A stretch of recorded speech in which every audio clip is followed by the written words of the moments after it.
Ada satu orang di antara kita, mungkin tahajudnya 10 rakaat setiap malam, duhanya 12 rakaat setiap pagi, baca Qur'annya one day one juz, satu hari satu juz, malamnya one night one juz, satu malam satu juz. Satu keluarga di antara kita ini puasanya luar biasa Senin Kamis. Satu keluarga berpuasa Senin Kamis.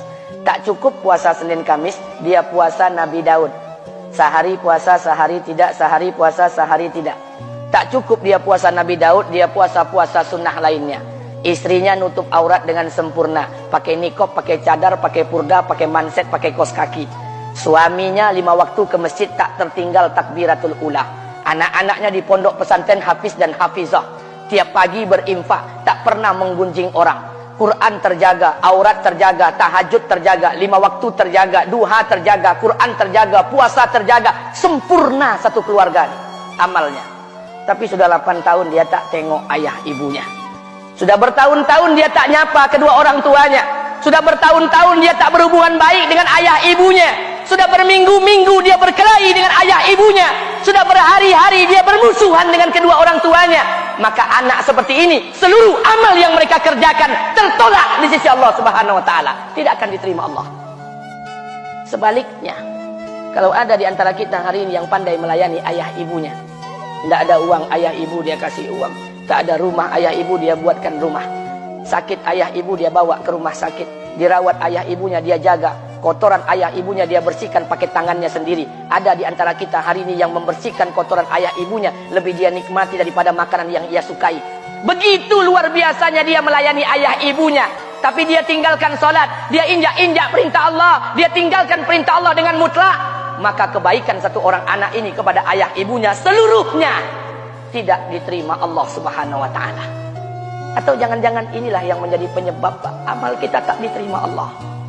Atau jangan-jangan inilah yang menjadi penyebab amal kita tertolak di sisi Allah.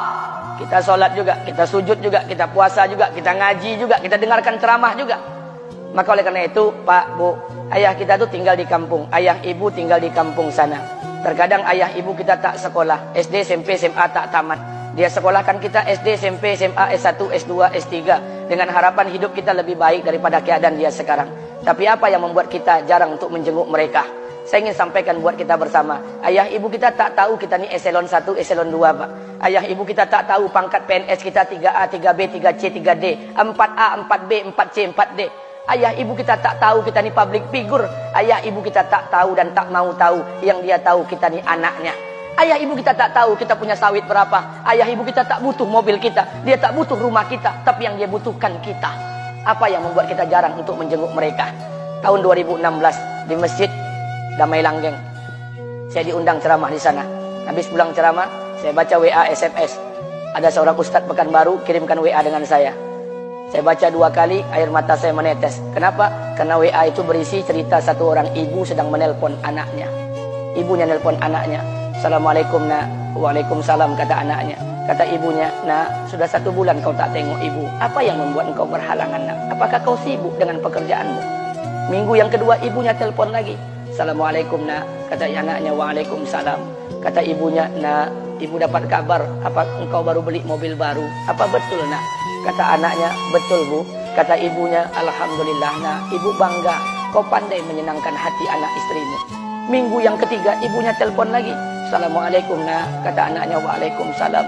Kata ibunya, nak, ibu dapat kabar bahwa engkau baru beli rumah baru. Apa betul nak? Kata anaknya, betul bu. Kata ibunya, alhamdulillah nak, ibu senang kau bertanggung jawab dengan anak istrimu. Minggu yang keempat ibunya telepon lagi. Assalamualaikum nak. Waalaikumsalam. Kata ibunya, nak, tadi ibu pergi ke pasar, ibu jumpa temanmu di pasar. Kata temanmu di pasar, temanmu banyak bercerita tentang kamu. Kata temanmu tadi, kamu baru beli anak anjing seharga 40 juta dari negeri Belanda. Apa betul nak? Kata anaknya, betul. Kata ibunya, nak, dengarkan pesan ibu untuk terakhir kalinya. Apa pesan ibunya? Wahai anakku, engkau pelihara 1 ekor anjing. Kau siapkan harga anjing 40 juta. Kau siapkan rumah untuk anjingmu depan rumahmu. Kau jaga anjingmu pagi, siang, dan sore. Kau mandikan anjingmu pagi, siang, dan sore. Kau kasih makan anjingmu pagi, siang, dan sore. Demi Allah nak, dengarkan pesan ibu untuk terakhir kalinya. Apa kata ibunya? Demi Allah nak, demi Allah, Kalau seandainya Allah menciptakan ibu, kalau seandainya Allah menciptakan ibu untuk yang kedua kali di muka bumi ini, nak, demi Allah, ibu tak ingin terlahir sebagai manusia. Ibu ingin lahir sebagai seekor anjing, biar berada depan rumahmu dan melihat wajahmu setiap hari. Ibu kita tak butuh harta kita, Pak. Dia tak butuh uang kita, dia butuh kita. Apa yang membuat kita jarang untuk menjenguk mereka? Pantas hidup kita tidak berkah. Pantas rumah tangga kita tidak sakinah. Karena hubungan dengan ayah ibu kita rusak selama ini. Masih ada kesempatan, masih. Yang jauh telepon, yang dekat kunjungi mereka. Demi Allah, kita butuh keberkahan doa mereka. Yang sudah meninggal, ziarahi kuburnya dan doakan mereka. Imam As-Syafi'i berkata, apa kata Imam As-Syafi'i? Manusia zalim, manusia bodoh, kalian tak tahu apabila ayah dan ibu kalian mengangkat tangan di malam hari, dia berdoa kepada Allah untuk anaknya. Doanya cuma sekali, malamnya cuma sekali, hanya sekali saja doanya. Apa kata Imam Syafi'i? Sekali doa ayah dan ibu kalian sudah cukup bagi Allah untuk menjadikan kalian anaknya berkah dunia akhirat. Hari ini berapa banyak doa ayah dan ibu kita, tapi tidak ada keberkahan buat anak mereka. Kenapa? Hati mereka tersakiti. Maka pulang, Pak, cari mak bapak kita. Kita punya rumah hari ini, Bu. Kita punya rumah, punya harta, punya uang, punya pekerjaan, punya kekayaan, punya sawit. Kita jadi orang hari ini jadi pegawai bukan kena sarjana kita, Pak. Kita jadi orang hari ini bukan kena otak kita. Kita jadi orang hari ini bukan kena kepintaran kita. Kita jadi orang hari ini jangan-jangan kena keberkahan doa ayah dan ibu kita yang tak pandai tulis baca di kampung sana. Cari mak bapak kita, Pak. Demi Allah, kita butuh keberkahan doa mereka. Apa guna di kehidupan dunia sementara Allah tidak ridho dengan kehidupan kita? Pantas amal kita tertolak di sisi Allah. Maka pulang ke rumah cari mak dan bapak kita yang masih hidup, duduk bersama mereka. Kalau seandainya kita tak bisa membahagiakan mereka, jangan pernah menyusahkan mereka.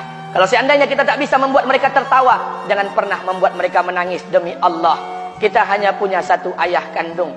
Kita hanya punya satu ibu kandung. Tidak akan ada ayah kandung yang kedua. Tidak akan ada ibu kandung yang kedua. Harta kita cuma satu. Ayah kita cuma satu. Ibu kita cuma satu. Tidak akan ada ayah kandung yang kedua. Tidak akan ada ibu kandung yang kedua.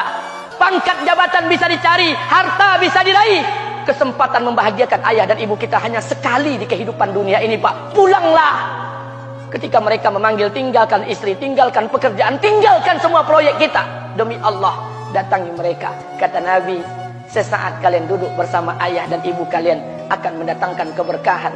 Kenapa kalian tidak duduk bersama mereka? Jangan-jangan inilah yang menjadi penyebab amal-amal kita tertolak di sisi Allah.